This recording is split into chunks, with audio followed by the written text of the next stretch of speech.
Hello everyone, good afternoon.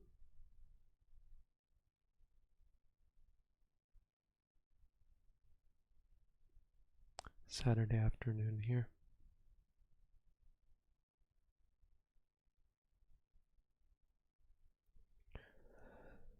This morning in our study group, we're studying the Alagadopama Sutta still. We were studying it last week as well. It's an interesting one. The subject of today's discussion was views about self. And the Buddha said something interesting.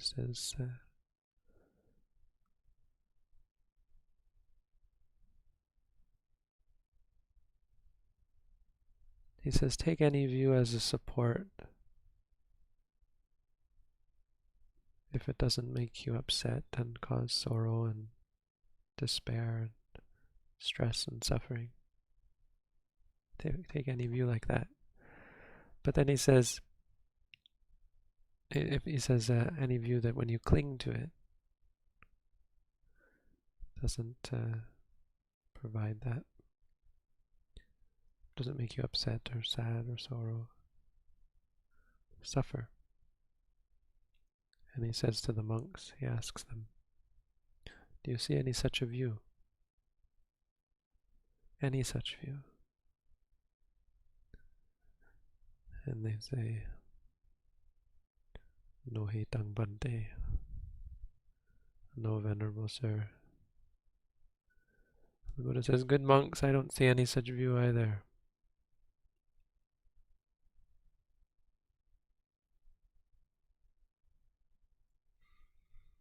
And so it's a curious statement that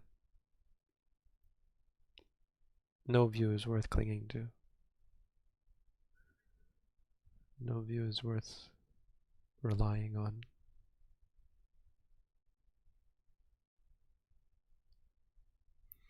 Wrong view in Buddhism is a very, very terrible thing, of course. But the Buddha goes further here and says that all views are not to be taken as a support.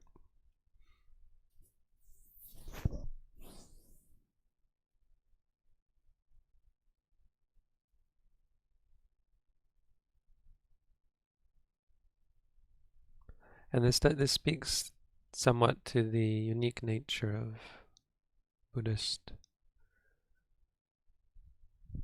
theory. Buddhist theory as being a very much praxis, theory-based practice.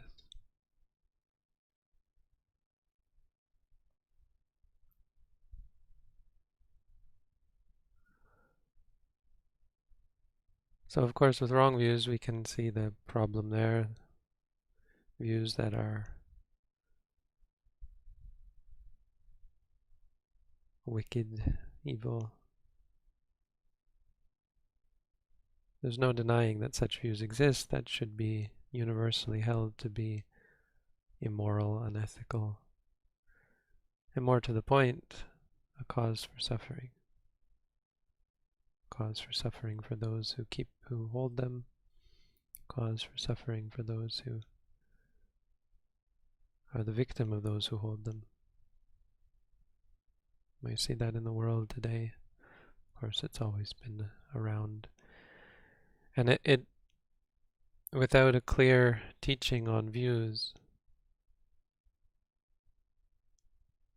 it's easy to miss the importance. In an environment where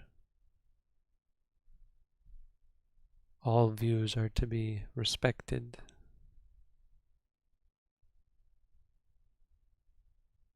and to be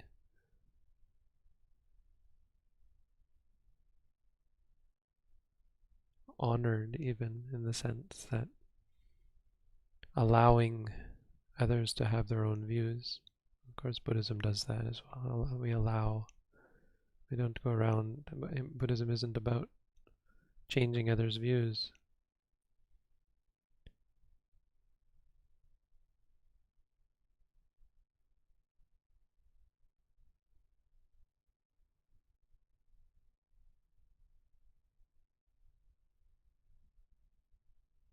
And so in the world we find, and always will find, views and ideas about views that are problematic. Having a sense that one should follow one's heart, and whatever one believes in is that's right for oneself. So we lose sight of the importance and the basic primary nature of views in relation to wholesomeness and unwholesomeness. Our whole direction in life is determined by our views, by our perspective, by our outlook on life. And we don't all have the same outlook. And not all outlooks are equal. Not all outlooks, not all views lead in the same direction. Views about simple things like killing and stealing and lying and cheating, views that these things are good. You see in some religious traditions, beliefs and ideas in the virtue of killing,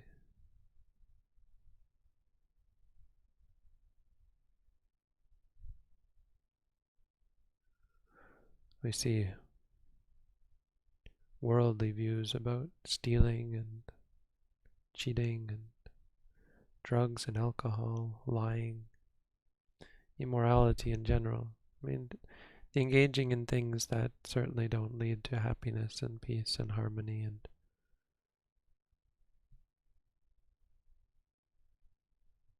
goodness, virtue. And so when you take as a view, it's one thing to harm others, to harm yourself, but when you take as a view that it's right to do so, you see, you add a whole other layer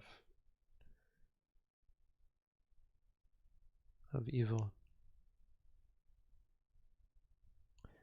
It's very hard to change your behavior, to change your direction in life without changing your views. So views are considered to be the first step in Buddhism, overcoming one's views, purifying one's view. Wrong views are of two sorts. There's views about things like evil deeds, karma, basically. Put aside evil for a second, just talking about karma. We have views that are contrary to the orderly nature of cause and effect, ignoring, denying, going against the nature of the effects of our actions. That when we engage in certain attitudes and behaviors,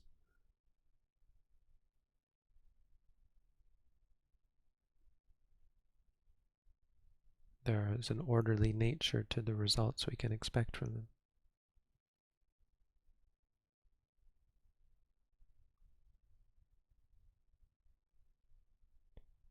Ideas about the orderly nature of reality.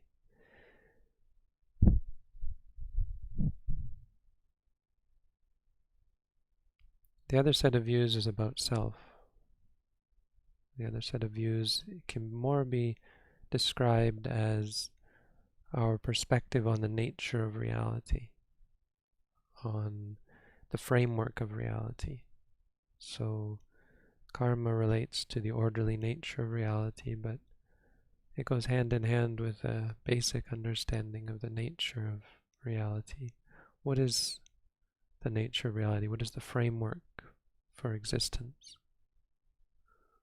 What's really going on every moment every day, here and now, in this universe. What is the meaning of the universe? What is the nature of the universe?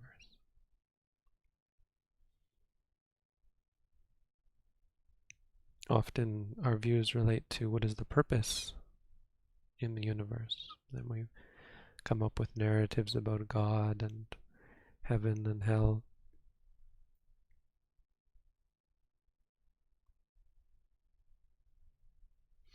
And wrong views have mostly to do in this sense with our perspectives on self.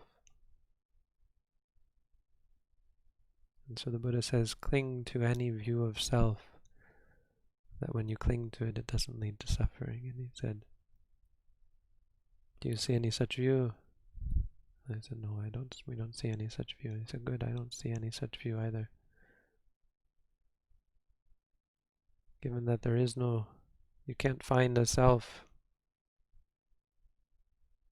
then it's foolish to cling to such a view. This is hard to understand because of our view, our perspective on things. The whole point about the teaching on self and non-self is to change our perspective. It's not about the theory of what is and what isn't. It's about our perspective on the nature of the world. Our way of looking at things is based on the formation of selves, of entities, things. We conceive of our body as a thing, we conceive of our mind as a thing, ourself as a thing, and every other thing in the world is a thing.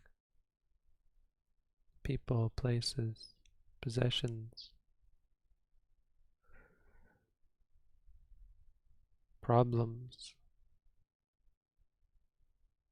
objects of our desire, objects of aversion, fear.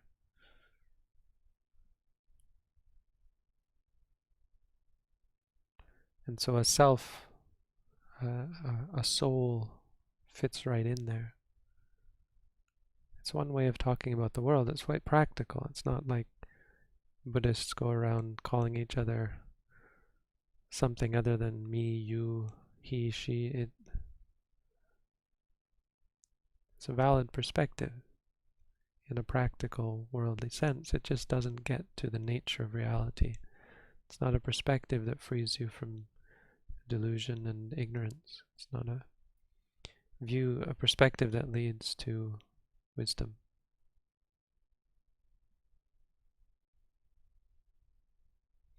And so right view in a Buddhist sense, first of all, it's not a view because of three things. Right view should have three factors. First of all, right view must be a view of the truth. Must be a view that is in line with the truth. And so every religious or spiritual or philosophical tradition, I think, to some extent anyway, claims such a view.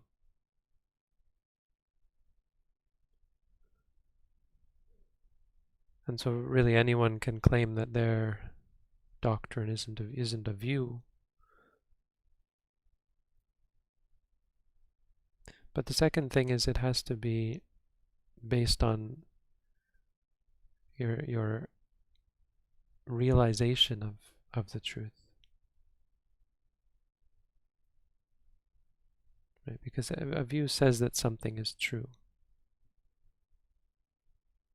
But a view cannot give evidence or proof of its own truth. A view is just a belief in something to be true. But there's, of course, something unique to having seen for yourself that something is true. And when you see for yourself that something is true, you can't really say it's a belief. It no longer really counts as a belief. If someone holds their hand out to you, closed fist, and says, "What's in my hand?" or they tell you what's in their hand. You can have a belief and a view that you know what's in their hand or that they're telling the truth about what's in their hand. But if they open up their hand and show you what's in their hand, it's no longer a view or a belief. It's in a different category. So even Buddhist theory and doctrine is not to be taken as a view. It's not to be held as a view in the sense that once you've learned it, you should cling to it.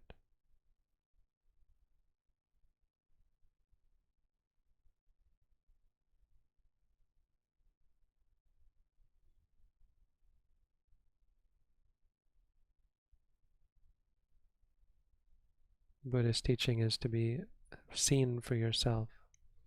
You shouldn't just learn about the Buddha's teaching and say that you know the truth. This will lead, just like any view, it will lead to stress and suffering, disappointment.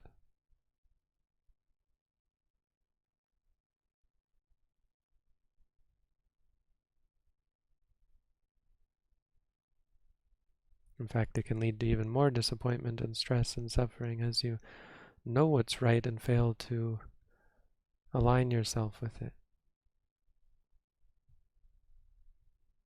It's even worse when you know the truth, but are unable to live your life based on it.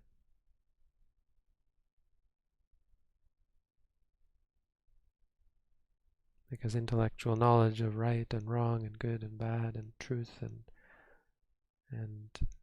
falsehood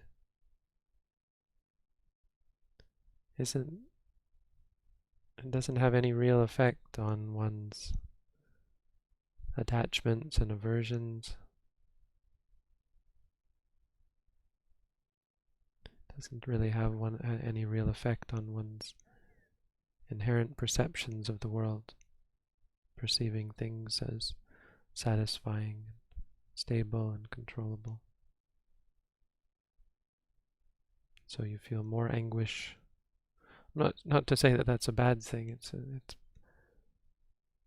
actually good to be aware of how out of touch we are with the truth, but it's not enough to know the truth intellectually.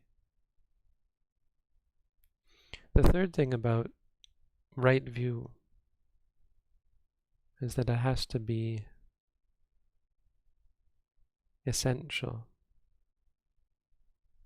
Right view in Buddhism is a view of the Four Noble Truths, meaning that not just any truth is valid. It's just as much a wrong perspective to be focused on what is unessential, like finding out the truth about the stars or atoms, subatomic particles. There are truths to be found there, observations to be made, but they pose no benefit to one's psychological well-being.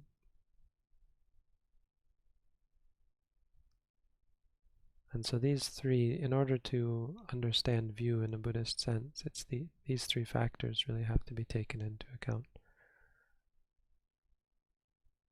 Of course, it has to be based on the truth. You can't just have an opinion. That is a problem because it is a common thing to hear people say, "I believe," without any concern for evidence. In my opinion, the way I look at it, it's not really a relative thing. It either is beneficial and good, helpful and true, or it's not. Doesn't matter what you believe. But more importantly, it has to be something that you have taken the time to understand and to realize for yourself, so that it's no longer a belief, but it's an understanding. And third, it has to be essential. It has to be in regards to what's important. Suffering, the cause of suffering.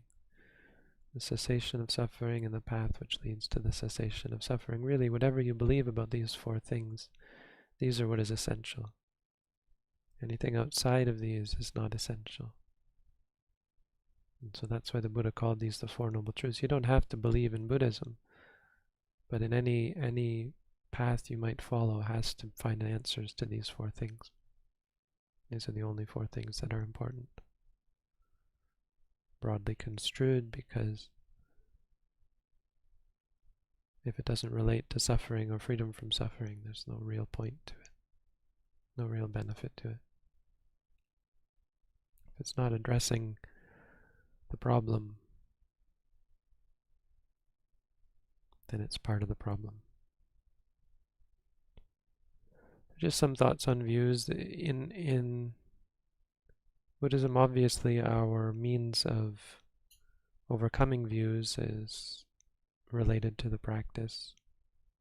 The Buddha gave 5 things which support, a list of 5 things that support and cultivate right view. And they are ethics, so a person who has moral ethics. Without them, your mind and your perspective is going to be so unstable and chaotic that you'll never be able to see the truth, let alone find it. Suttang, you have to have some direction. Either you're an enlightened Buddha who has found the truth for yourself, or else you have to have gained some direction from others.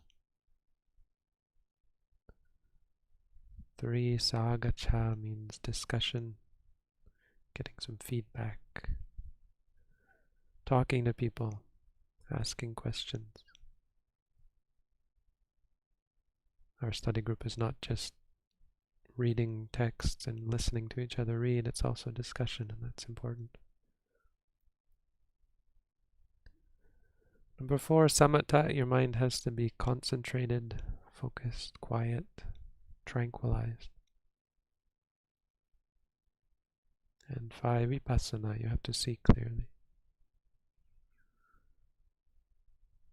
You have to undertake the practice which allows you to see clearly. This is how you cultivate right view.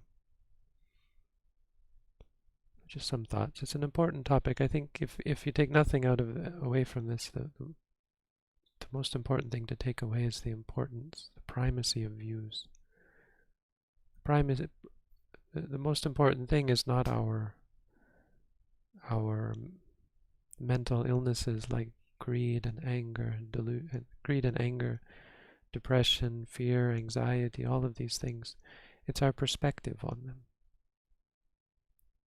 Even a sotapanna is, even someone who has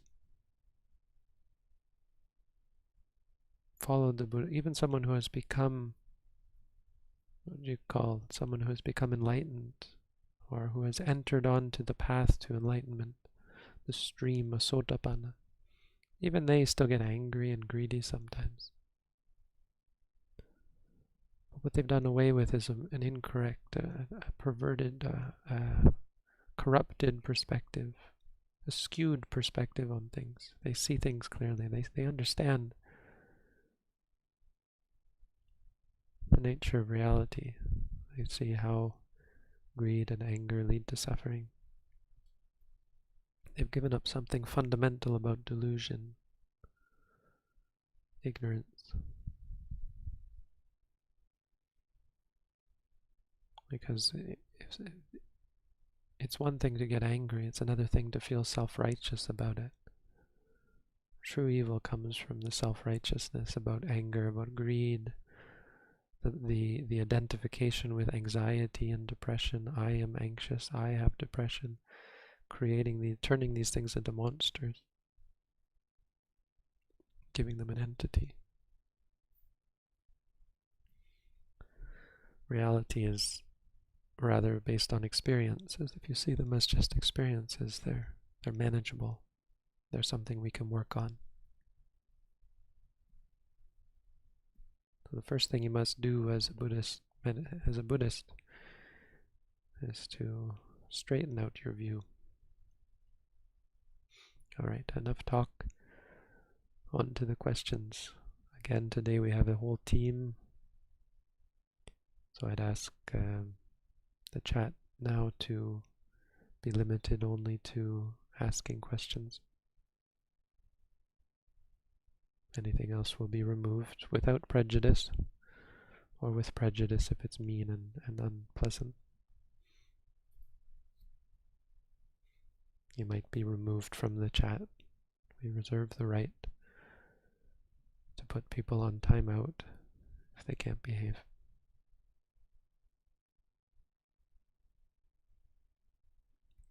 And if you can, of course, first of all, this is meant to be a meditative session, so try to stay mindful if possible. You can close your eyes. You don't have to read the chat or the questions or anything like that. And try to keep them questions about meditation, keep them about your practice. If they're about something you're curious about, we're less likely or quite likely to not answer them. If they're about worldly things, etc. Try to be mindful when posting questions. You're giving people who are volunteers, you're giving them work, so try and be respectful in framing the questions. Carefully check your grammar and spelling and punctuation. Keep them short, to the point. Try to post only what's a question. We don't need long. This isn't the place for long discussions about yourself or your situation. If possible, just ask your question, simple as possible, and we'll try to get to as many as we can. Right, I'm ready whenever you are. Olivia again is our asker.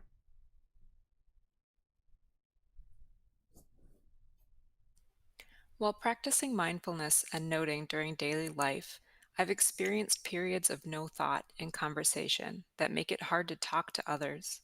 When present, my mind is still or blank. Do you have any tips on what to do?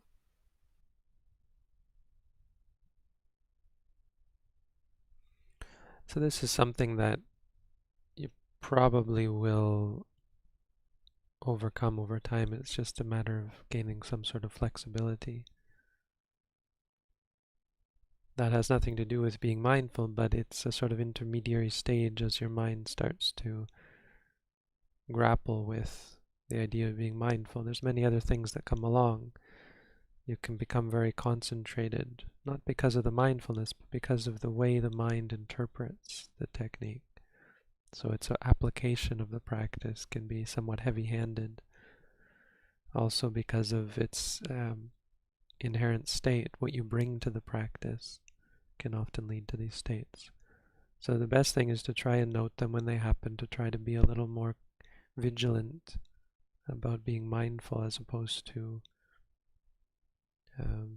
blanking out, Ultimately, what I could just say is that we're not perfect beings, and so we're going to malfunction once in a while, no matter what. Mindfulness, without mindfulness, either way, we're imperfect, and so these are just part of life. I mean, that's not a debilitating problem. It's something that you would really have to acknowledge and maybe apologize for spacing out, which is something that we do.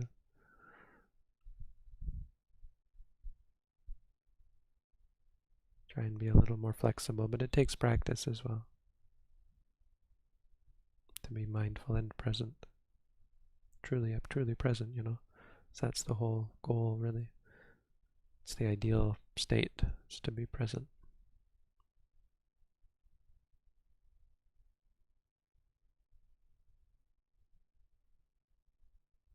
You say, when present, my mind is still blank. I can see how that could be. Sometimes conversation goes where the person you're talking with is talking about something that doesn't arouse any connection in you for whatever reason. So to some extent, you just have to reevaluate what it means to hold a conversation. If someone asks you a question, then you have to take that question in and answer it. Often you might not have any opinion. You can just say you have no opinion. You find you talk less.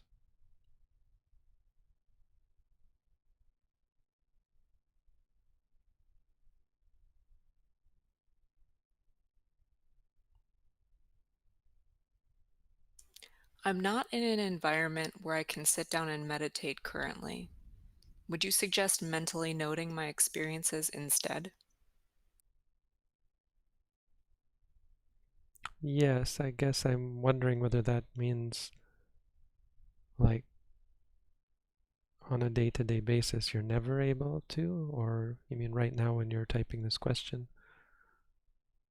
But if you mean like in general, in your life in general, that's somewhat hard to believe, I guess. I would suggest that you try to find time.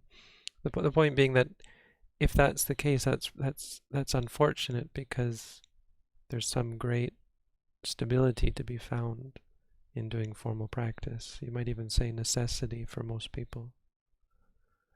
And if you're absolutely unable to do that, it's unfortunate, and I guess the only answer would be to mentally noting experiences in your daily life. But I would be skeptical and suggest for most people you can, if you really are intent on cultivating mindfulness, you can and should try to find time to do formal practice.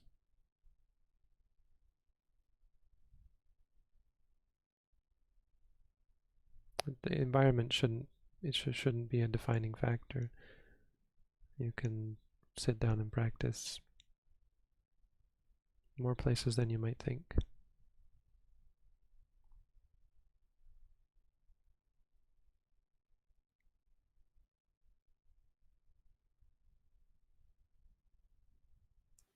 Whenever I ride with my family, they play such vulgar music.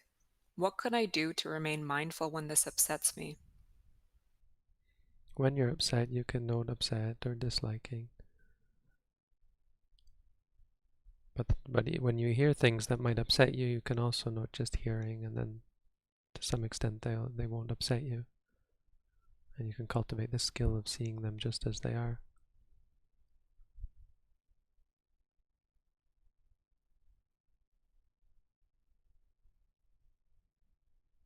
Don't look at it as your family playing vulgar music. Look at it as you hearing certain sounds, and they're just sounds, and as you reacting to those sounds.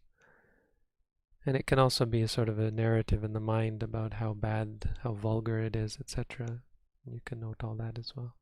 So just views and perspectives, judgments. If you break it down to what's really there, you find there's nothing to get upset about.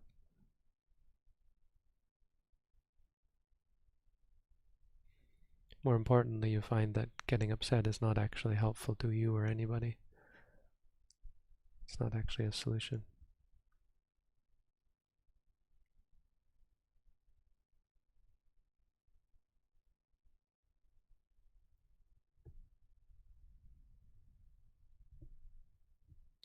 Whenever someone is continually being irritating just to see me get angry, what should I note? You should note whatever's there. I mean, if you are angry or see, someone cannot be irritating. People act in such a way to irritate you, to evoke irritation. So if they do those things, you note your awareness of those things. If it's a sound or a feeling, if they're poking you, for example, if they're waving in your face, or seeing, hearing, smelling, tasting, feeling, thinking, you should note all of those. And if you are irritated, if that does arise, it's not them irritating you or them being irritating. People can't be irritating. If there arises irritation, then that should be noted as well. You see, this is perspective. This is view. Your view determines very much how you're going to respond to things. If you see it as them being irritating, you don't have a solution except to get rid of them. Which is how we normally deal with things, and that's why there's so many problems. We're always at war with each other. If you see it as irritation arising, then you don't have a problem. You just got irritation, and you can just say irritated. annoyed.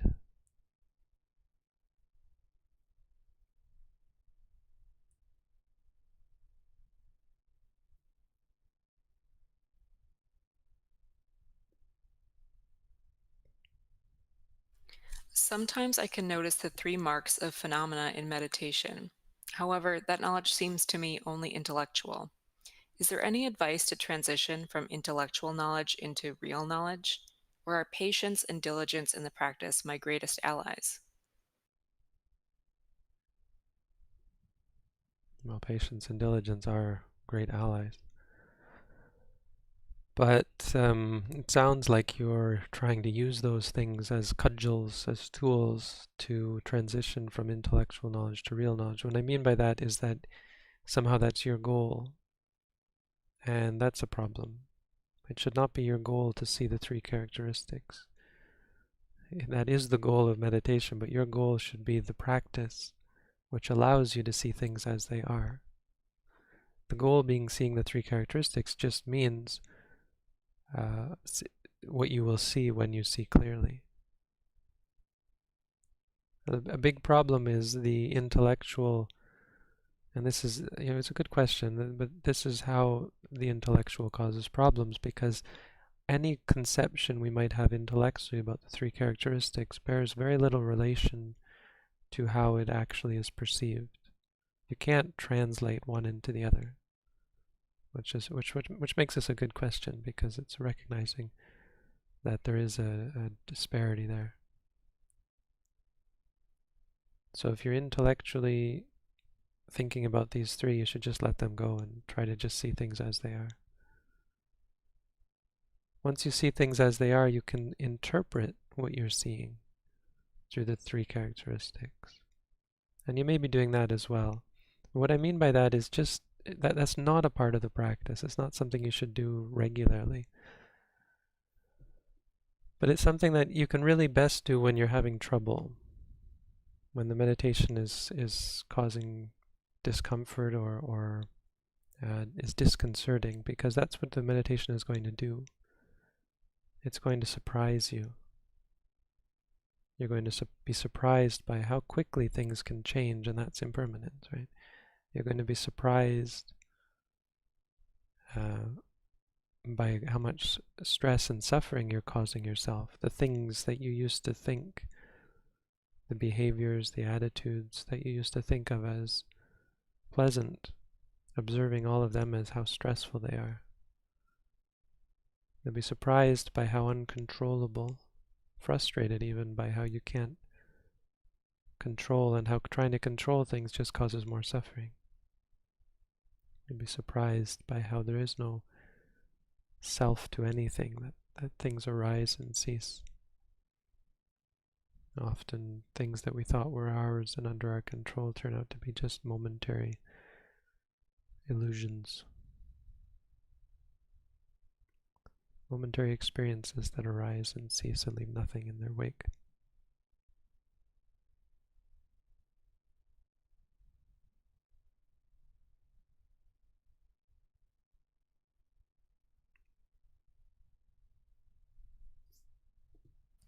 How can one let go of someone?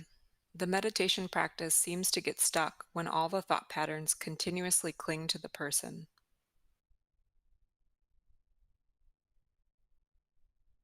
So this is an example of the idea of non-self, that the goal in the practice is not, or your goal should not be to remove, should not be to let go. So look at look at the question here. This is a common question. How can one let go? It's a very common question, but it's wrong. It's the wrong question.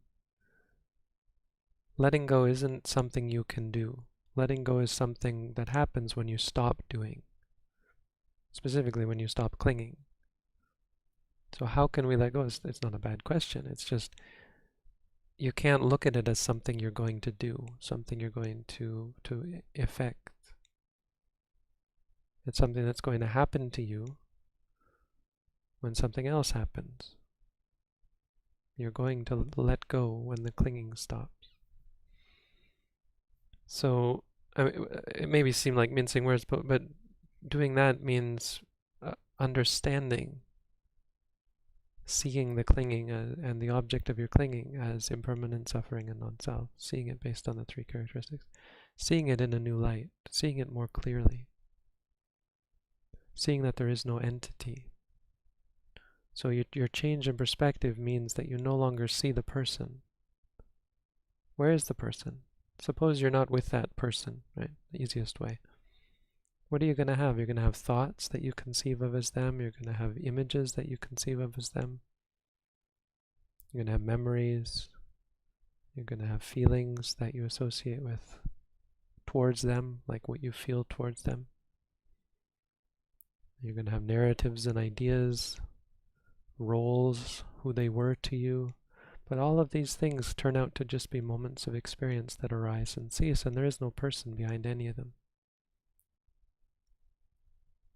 And that new perspective, that way of looking at things, removes any sort of clinging or craving. And there's no clinging to any of that. The object of your clinging is none of those things.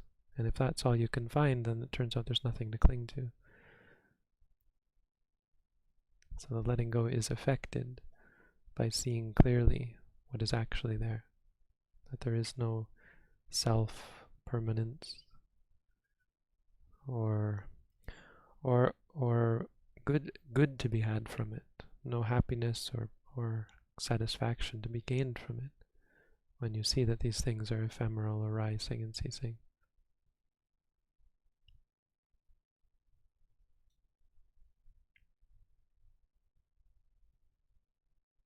So when your thought patterns are continuously relating to clinging, that's not a problem.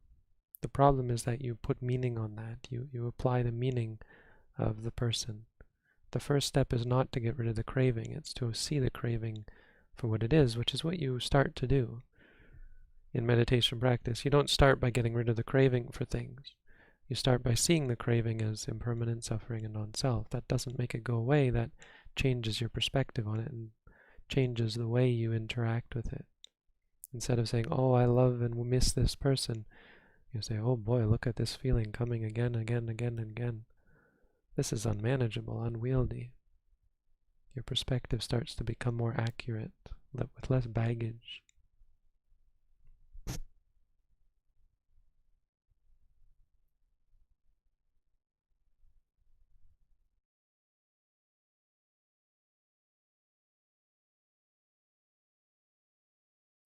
How can we easily forgive?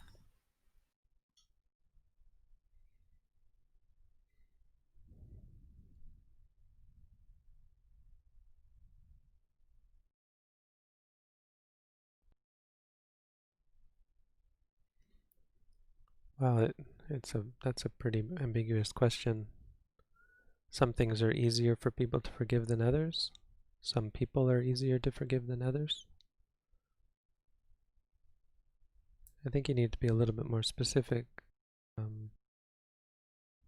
can just talk about forgiveness and what allows people to forgive and what prevents people from forgiving. I'd say a big part of it is clinging to self. I didn't deserve what you did to me, that sort of thing. If a person clings very much to self, they're going to have a hard time generally of forgiving. If a person is less clinging to self, they're going to be less concerned about what other people have done to them or do to them. Like Sariputta said, Sariputta is a good example of forgiveness. He was accused by a monk of hitting him. This monk didn't like Sariputta, and so Sariputta walked past him, and the edge of his robe touched the monk, and the monk went around saying that Sariputta had hit him, which was technically true, but also very much a lie. And Sariputta said, such a thing would be possible for someone who you didn't have any concern for what this person was saying about him. He said that such a thing would be true for someone who clung to self. But for me, I regard this body, this being, he said, imagine there were a young man or woman who was well dressed in clean clothes, and then someone were to hang a dog around a dead dog, he said, dead dog around their neck, carcass of a dead dog. He said, that's how I regard this being. I have no love or attachment to it whatsoever. It's just something I have to carry around. He said, it's not likely that I'm going to do something like that.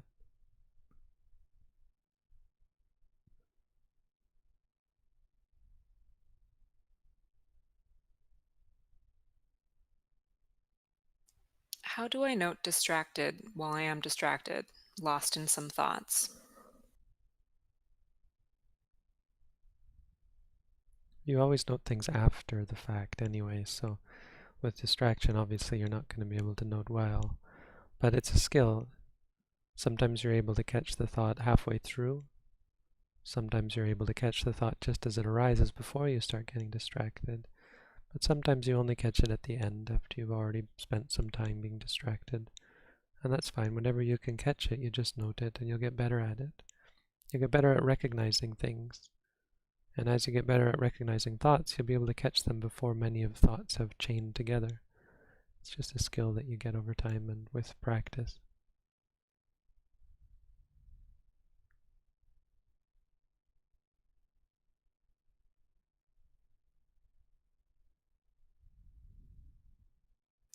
In meditation, I sometimes find my mind wanders overwhelmingly.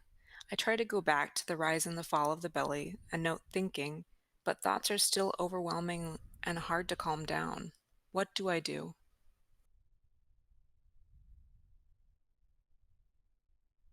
I would note something like distracted or overwhelmed is a good one. Hard to calm down. If a giveaway, it's a problem. You have to note wanting, and if you're frustrated or upset or disliking the fact that you're not calm, that's much more important than calming the mind down. This isn't meditation to calm the mind down. This is a meditation to see clearly. That's not to say that it won't calm you down. It will, in fact, calm you down. But as long as your intention is to calm yourself down, you're going to be missing the truth. You're going to be missing the reality of what's present. So it's unworkable as a practice. You can't do things that way. You have to let go of desire. You have to be mindful of desire to calm down, not take it as a tool. This isn't a thing that you can get because you want. There's no wanting that is going to help you get in this practice.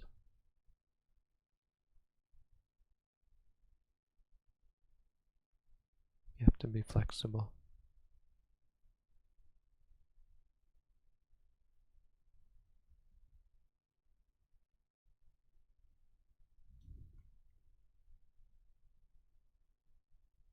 When I send the mind to the place of itching, I find the itching coming and going and not constant. Should I only note when I feel the itching happening and stop when it stops temporarily? Yeah, just go back to the stomach rising and falling. If it comes back, go back to it again. It's not magic. These kind of questions are always a little bit problematic to me, I find, because there's no hard and fast answer. Like, it's not like doing it the way I tell you to do it is going to solve all your problems or solve any problems. Just think of these as good practices. Try and go back to the stomach. Think about what you're actually trying to do here. It's not magic. Just apply it as a practice.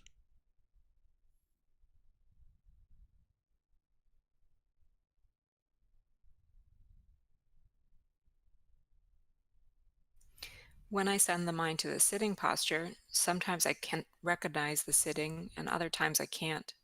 Is this because I'm expecting to have the same experience of sitting as before? This is because of impermanent suffering and non-self. It's a good example of seeing the three characteristics. So don't be discouraged by that. That's starting to see the nature of how your mind works. Why isn't it always like this? I mean, you could be expecting. It's more like if that happens and you are expecting, you'll be frustrated. But it's happening simply because that's the nature of reality. It's not under your control. It's not permanent or constant, predictable.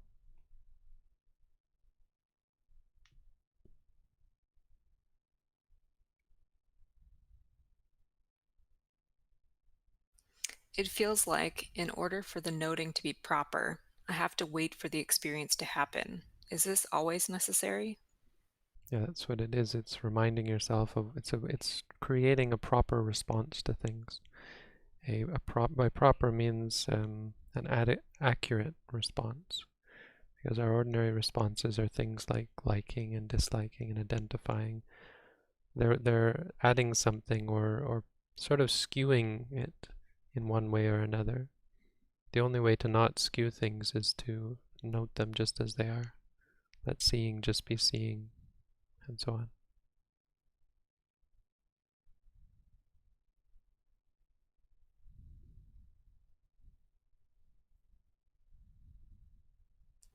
Is it possible to get to a mindfulness level of seeing 100% clearly if you're only lying in a hospital bed?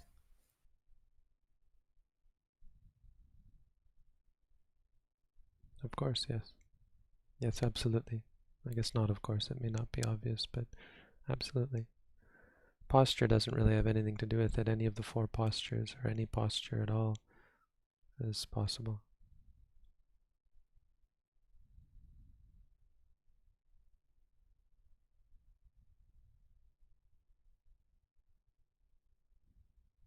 While I try to note everything, my speed of working decreases.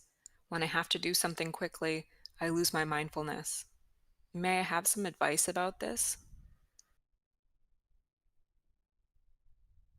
Yeah, I have no answer for you.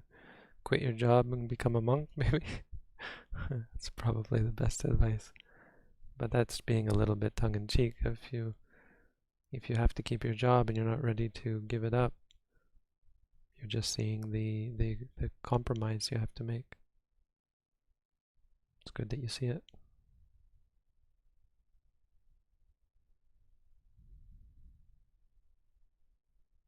I mean, you will get better at it, of course. So it's not just a compromise you have to be with. You have to settle with.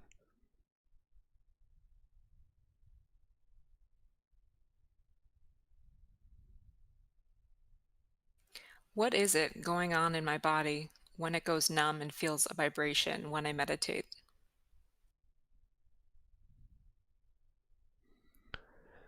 I would say it's most likely a numb feeling and a feeling of vibration. That is to say, it is what it is. When you feel numb, just say numb, numb, or feeling, feeling. And same with vibration, vibration, or just feeling is fine. Unpredictable. Whenever something feels strange, it's a sign of impermanence. What the heck is this? This is new? That's a sign of impermanence, showing you that things are not always what you expect them to be. Unpredictable. Anything could happen. You could die the next moment.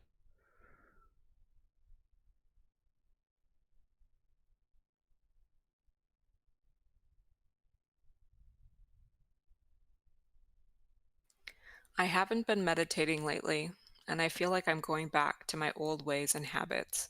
Any advice? Start meditating again. If you're interested, I don't know if you've read our booklet, but I would recommend doing that. Assuming that you have, you could sign up for an at-home meditation course. Assuming you've done that, well, it's time for me to get into the scolding tone of voice and say, do your homework. Get back to work. Don't, you've done all this work already. Don't let it be for nothing. No, it's not. See, the thing is, meditation you've done has changed you. Don't be discouraged. You'll get back to it. If you have done all that work, you'll get back to it. Don't be negligent and don't let yourself just keep slipping away, but don't be too discouraged. Be content that you have taken interest in the meditation practice and try your best whenever you can to be mindful. Don't have expectations for how much you should do or this sort of thing.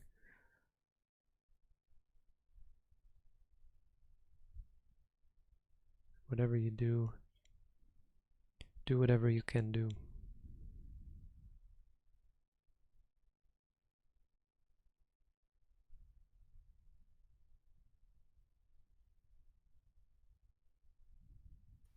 Can one reach Nibbana in lay life? Yes.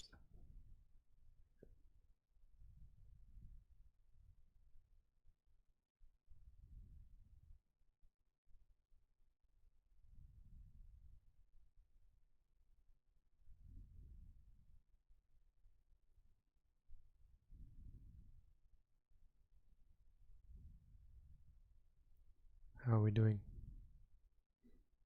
We have a few more about the practice. All right, let's go through them. We're almost out of time.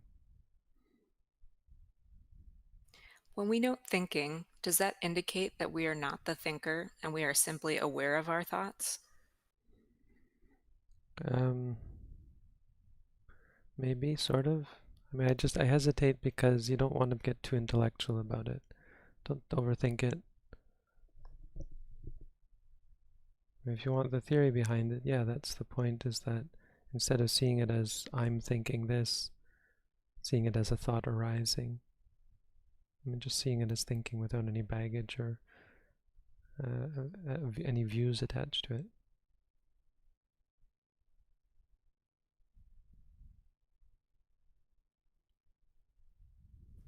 Can I meditate incorrectly? I think I have meditated incorrectly for at least 6 months. I'm trying to be the observer, but sometimes I get sucked into my thoughts and waste my time. So I wouldn't worry so much about trying to be the observer. It's just a bit of a distraction. Just try and apply the technique. If you haven't read our booklet, I'd recommend doing that. If you want to do an at-home course, that might help. That will certainly help, in my mind, to help you practice correctly. But as far as getting sucked into your thoughts and wasting your time, that's part of what you want to see. So if you see yourself sometimes doing that, then that's a good thing. The fact that you see that is a good thing. So don't be discouraged by that. Just keep seeing that. Keep seeing how you do that. And the more you see that, the less inclined you'll be to do that. The more you see how useless and futile and unpleasant it gets.